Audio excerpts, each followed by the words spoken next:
L'idée que les civilisations avancent d'un état primitif à un état plus avancé est une erreur que les évolutionnistes essaient d'appliquer à l'histoire.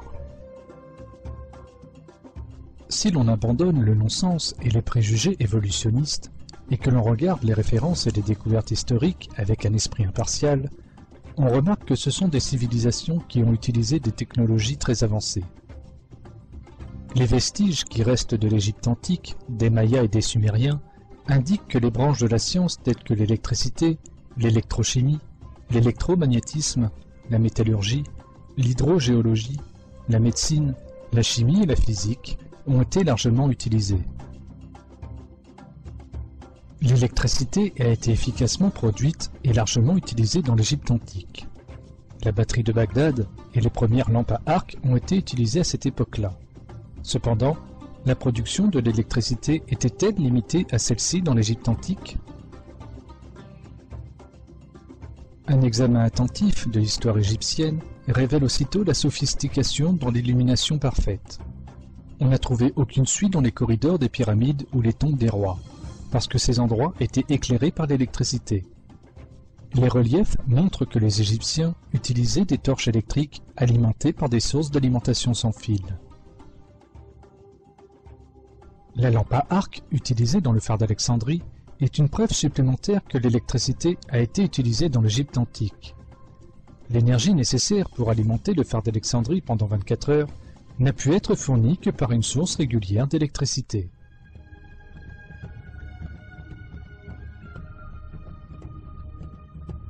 La façade extérieure de la Grande Pyramide était couverte de tuffeau blanc, disposés de manière si étroite que même une lame de rasoir ne pouvait pénétrer entre les blocs. Le tuffeau blanc ne contient pas de magnésium et possède de hautes propriétés isolantes. Cette propriété d'isolation empêche l'électricité d'être libérée dans la pyramide sans contrôle. Les blocs de pierre utilisés à l'intérieur de la pyramide étaient faits sous une autre forme de calcaire puisqu'ils contenaient du cristal et une petite quantité de métal qui permettait de transmettre la puissance maximale. Les tunnels à l'intérieur de la pyramide étaient couverts de granit. Le granit, agissant comme conducteur, est une substance légèrement radioactive permettant à l'air dans les tunnels d'être ionisé.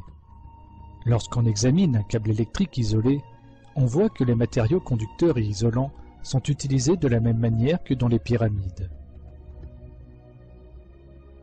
Les propriétés conductrices et isolantes de la pyramide sont un magnifique exemple d'ingénierie. Cependant, une source d'énergie est nécessaire pour produire de l'électricité.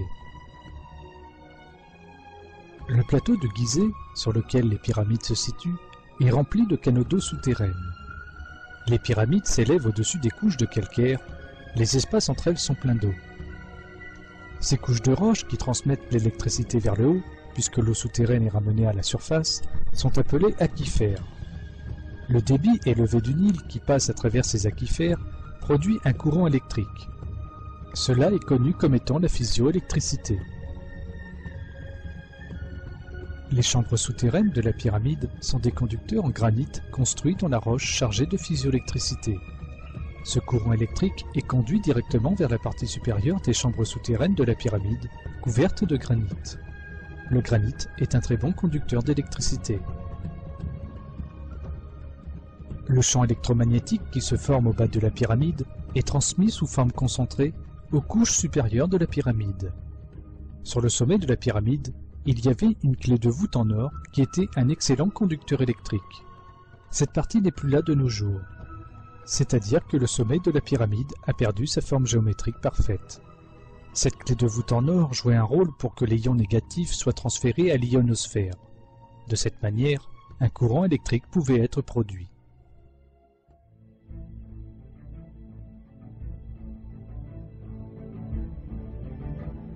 Une forme identique de cette technologie employée en Égypte il y a 5000 ans a été utilisée par Nikola Tesla, un inventeur de technologie électrique au début des années 1900, dans une tour qu'il a construite aux États-Unis.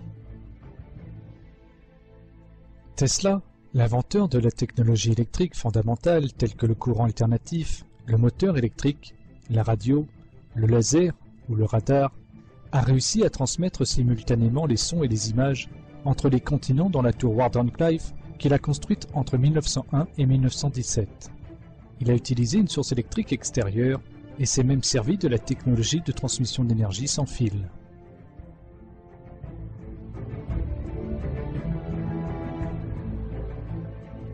Tesla avait construit sa tour sur un aquifère et il a transmis les ions négatifs depuis l'aquifère vers la tour. La technologie électromagnétique utilisée dans la célèbre tour de Tesla est identique au champ électromagnétique formé dans la construction des pyramides. Les deux systèmes génèrent des ions négatifs et les transmettent sans avoir besoin de câbles électriques. Les reliefs prouvent clairement que les Égyptiens utilisaient des lampes à main alimentées par une source électrique sans fil. Ces lampes ne sont pas sans rappeler les descriptions de Nikola Tesla qui montraient que son courant alternatif n'était pas nuisible.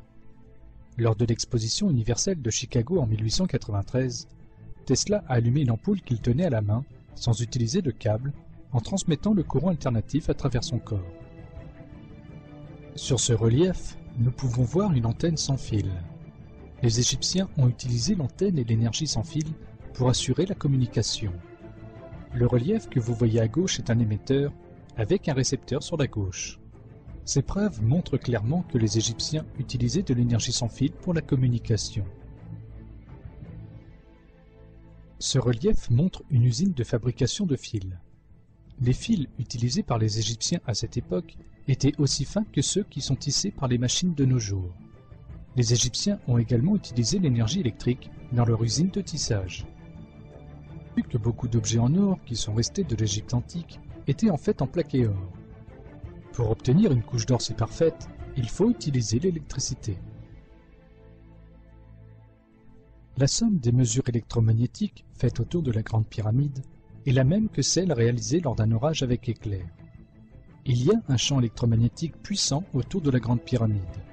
Cela peut être observé à travers une simple expérience.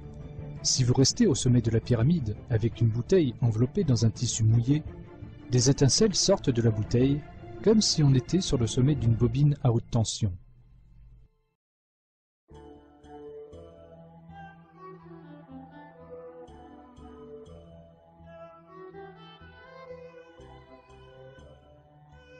On a toujours cru que les pyramides étaient les tombes des pharaons.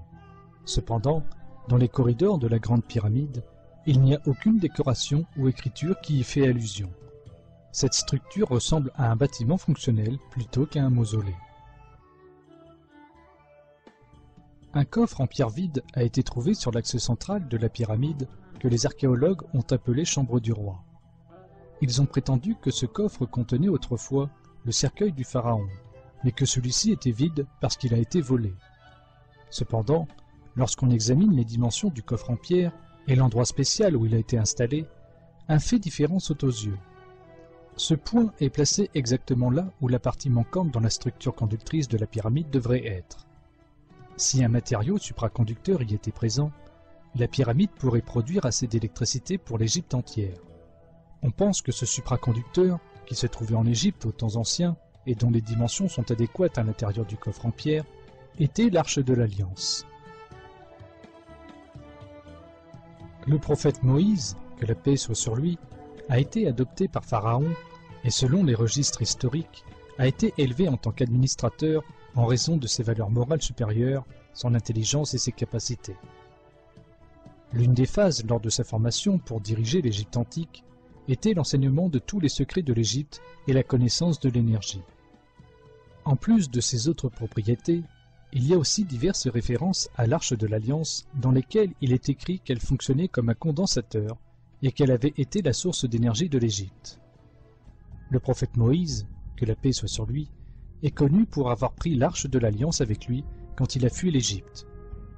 Selon les références historiques, l'une des raisons pour lesquelles Pharaon a poursuivi le prophète Moïse, que la paix soit sur lui, jusqu'à la dernière minute, et s'est efforcé de le rattraper à tout prix, était l'Arche de l'Alliance.